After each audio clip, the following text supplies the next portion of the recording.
Hello everyone, welcome back to the workshop. So today I'm going to be working on a subscriber question on how to taper flat bar stock.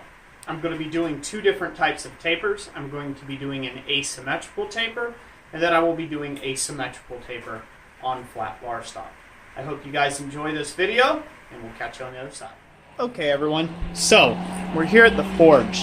The first step before you ever start on working on flat bar stock is getting it to the correct temperature in which it can be tapered very easily. Now, you want to take and bring it up to about this color temperature that you're seeing here. Now, this looks like a bright yellow, almost to a white heat on this particular bar stock. So about this color right here, right now, that you're seeing on the camera, that is about the correct color that you want to take and be able to start tapering your bar stock at. If you do not get it hot enough, what you will end up finding happening to you is your bar stock will do carp's mouthing, or it will fish mouth on you. That means the top surface of the material is going to run past the center of the material.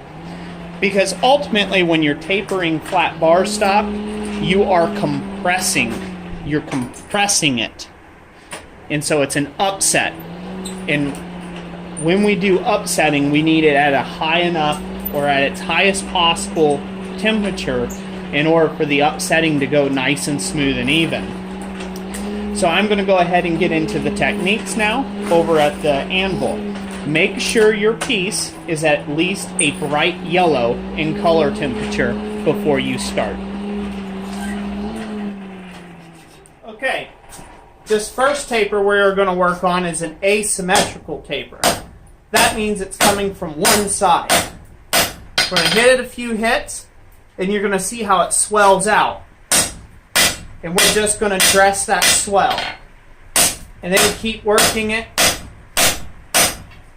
and then keep dressing out that swell.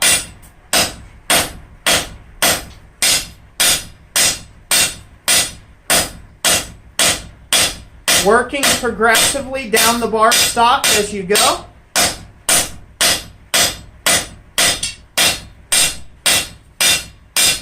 And just keep dressing it out.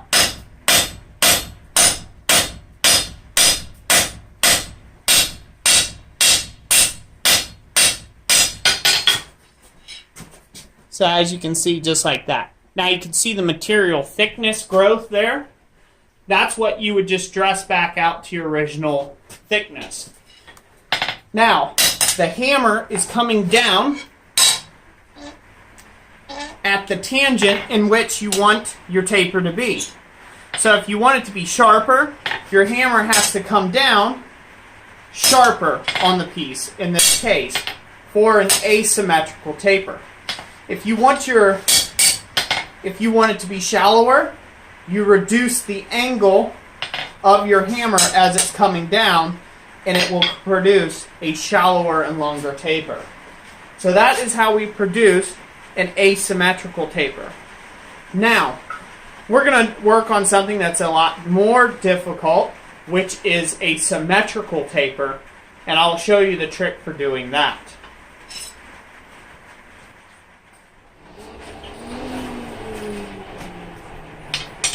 Alright, now we're going to move on to an asymmetrical or a symmetrical taper instead of asymmetrical.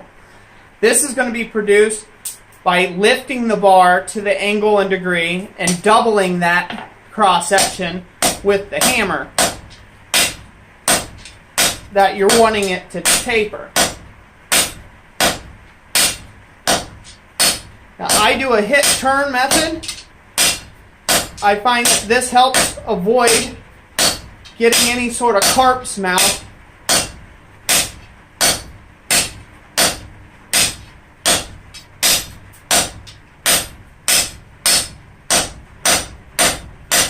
and if you don't hit it hard enough, you're going to develop carp's mouthing regardless.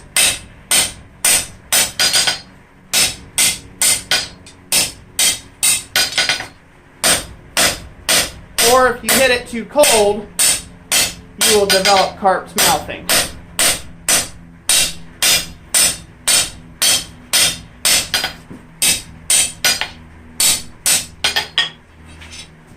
So there we go. We're talking about a symmetrical taper. Now you can see right in here, there's a bit of a carp's mouth starting to form. Now that's on the side of the bar stock. That's not actually in the end. So the next heat, before I would proceed any further, I would dress that out before I go any further with it. Knock anything back I needed to out of the carp's mouth, like so, and then continue tapering.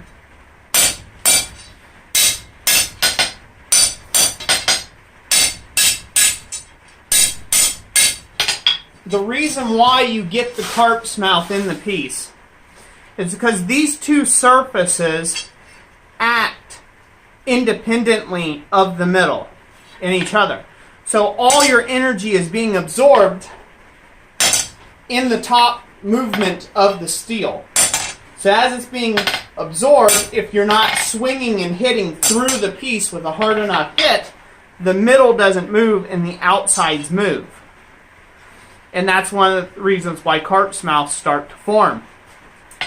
Now we eliminate a lot of that by our hit turn technique here.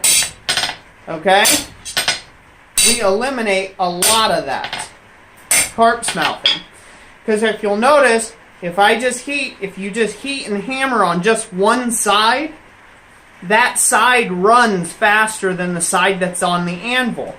Because there's more resistance on the anvil than there is under the hammer blow. So it's going to go the path of least resistance. And so it's going to move where there's less resistance, and it will stop wherever there's more resistance.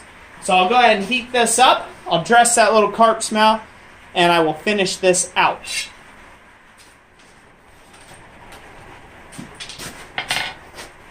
Alright, go ahead and dress this back out. Carp's mouth's gone. Just that quick.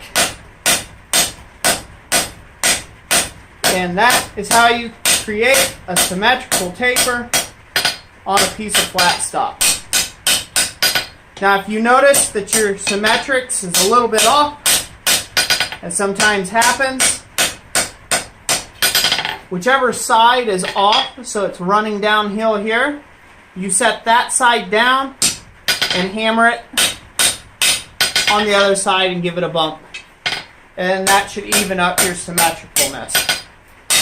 So, and sometimes you'll just have to hammer on it a little bit to get it straightened out to where you want it. But that's pretty much it there.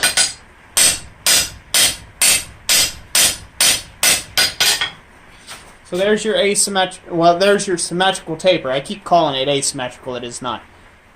There's your symmetrical taper on flat bar stock. Now, this is very important. This is why it's very important to learn your fundamentals.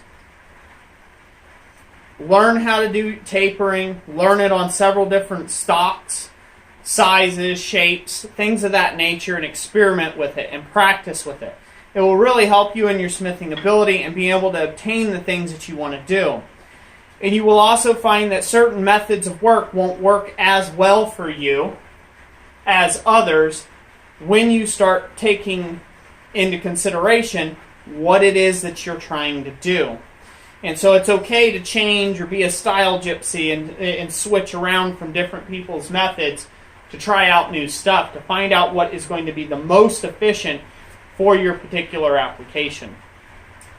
So, yeah. So here is a nice symmetrical taper. And I showed you the asymmetrical taper earlier. Hopefully you guys have found that informative.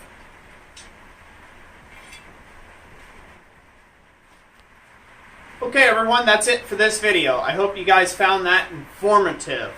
Before I let you all go, I just wanted to make it known to anybody who didn't catch my last live stream that I now have merchandise available for anybody who wants to take and get themselves some Christ-centered logo t-shirts, hoodies, or long sleeve shirts like t-shirts.